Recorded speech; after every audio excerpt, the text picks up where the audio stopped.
Olá, tudo bem? Bem-vindos ao esboço da lição da Escola Sabatina. Já estamos na lição número 2 e o título da lição é Deus e a Revelação.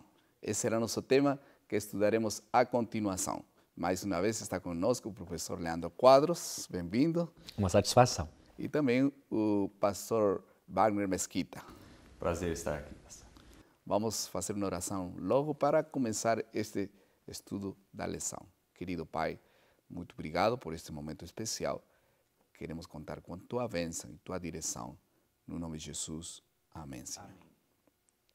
Vamos passar rapidamente ao momento da motivação.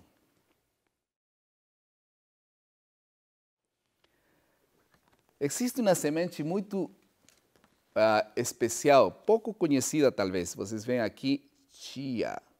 Não sei se vocês escutaram alguma vez desta semente especial, mas está ganhando força e também fama, porque a chia tem algumas características interessantes, forte em alguns assuntos como ômega 3, minerais essenciais, aminoácidos, antioxidantes, enfim, 10 vezes mais forte que essas sementes menores.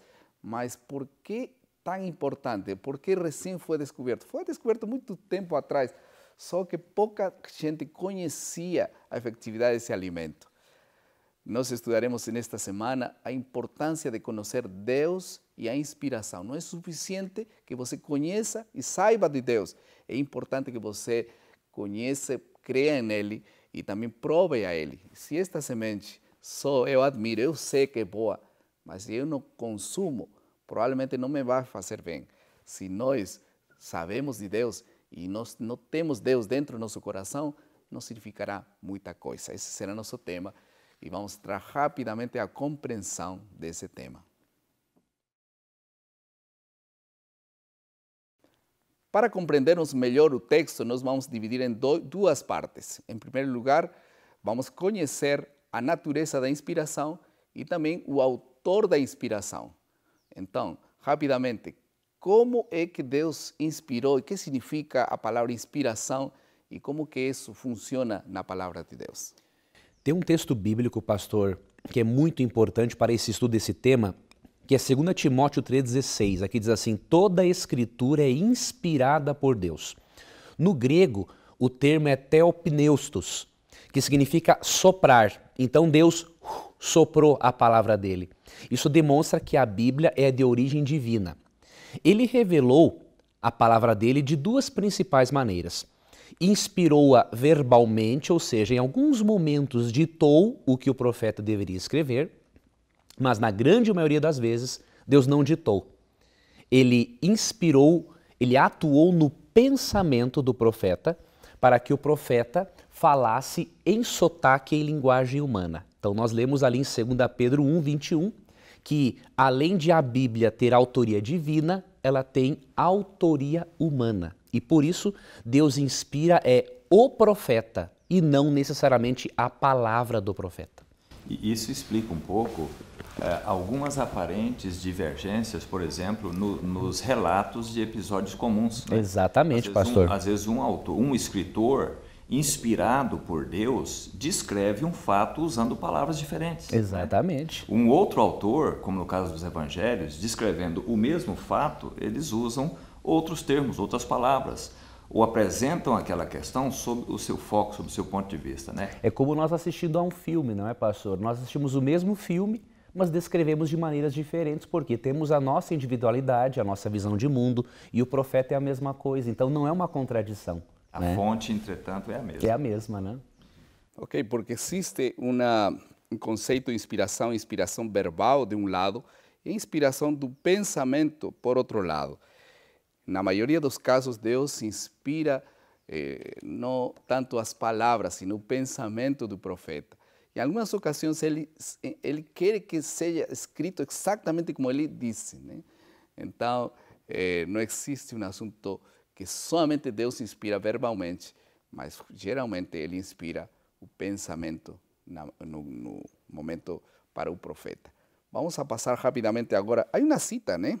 Que poderíamos ler uma declaração de Ellen White e que está escrita em Adventist Review and Sabbath Herald, que está allí escrita no 1867. É uma declaração muito importante, pastor, que diz assim: se bem que eu dependa tanto do Espírito Santo para escrever minhas visões como para recebê-las, todavia as palavras que emprego ao descrever o que vi são minhas, a menos que sejam as que me foram ditadas por um anjo, as quais eu sempre ponho entre aspas. Então, Ellen White fazia parte de um grupo de profetas que não tinha livros na Bíblia e ela era inspirada por Deus. E ela explica aqui, interessantemente, que Deus atuava na mente dela, mas as palavras ela que escolhia. E tem que ser assim, porque se Deus, por exemplo, se comunicasse com o ser humano numa linguagem diferente, a Bíblia perderia o seu lado humano e não seria compreensível para nós. Então Deus, como um grande comunicador, Ele soprou, colocou a sua palavra na mente dos profetas e eles falaram na linguagem humana. E por isso a Bíblia é a palavra de Deus no sotaque humano. Muito interessante. E a segunda parte tem que ver com o grande autor da palavra de Deus. Quem inspirou a Bíblia? Quais são algumas características daquela pessoa que inspirou a Bíblia? E a lição mostra algumas características também. A Bíblia mostra que, assim como é importante entendermos a forma como Deus se revela e inspira um profeta, temos que compreender e entender aquilo que o próprio Deus se revela de si mesmo, né? Porque, de acordo com Jesus Cristo, não é, a salvação está em conhecermos a Ele, Cristo, né, e a Deus, o Pai. Em João 17:13 é dito isso. E a Bíblia diz que alguns atributos Deus possui. Por exemplo, Ele possui onipresença, está presente em todos os lugares. Isso de acordo com o Salmo 139, 7-9. Ele também possui onisciência, ou seja, sabe todas as coisas, de acordo com 1 Coríntios 2:11. E ele possui onipotência, ou seja, pode todas as coisas. Percebemos isso em Lucas 1:35. Agora, a principal característica de Deus que encontramos na Bíblia é em 1 João 4:8-16, que diz que Deus é amor.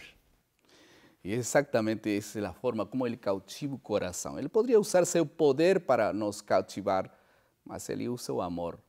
E o amor que traz de volta o cristão, o amor que aquece o coração, enfim, Deus possa tocar-nos com o seu amor. Vamos passar à terceira parte do nosso esboço, que tem que ver com a aplicação do texto.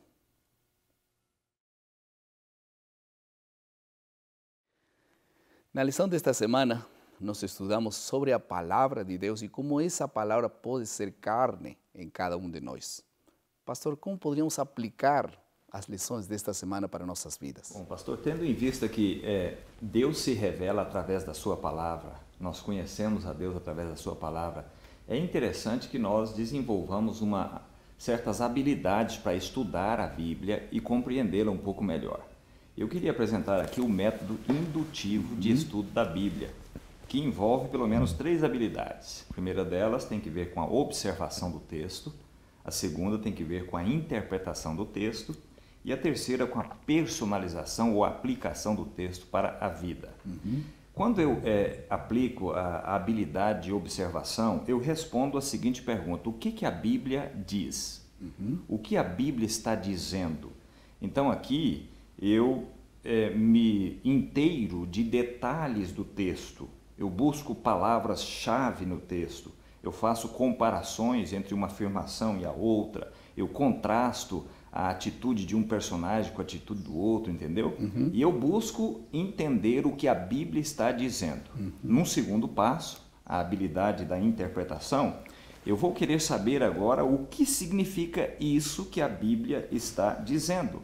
Por exemplo, o que significa essa palavra-chave que eu descobri no texto, certo?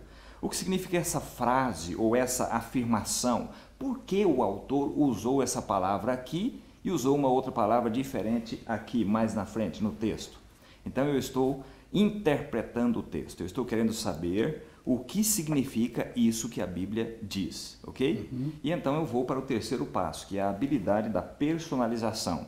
E com essa habilidade eu procuro responder o que esta passagem significa para a minha vida.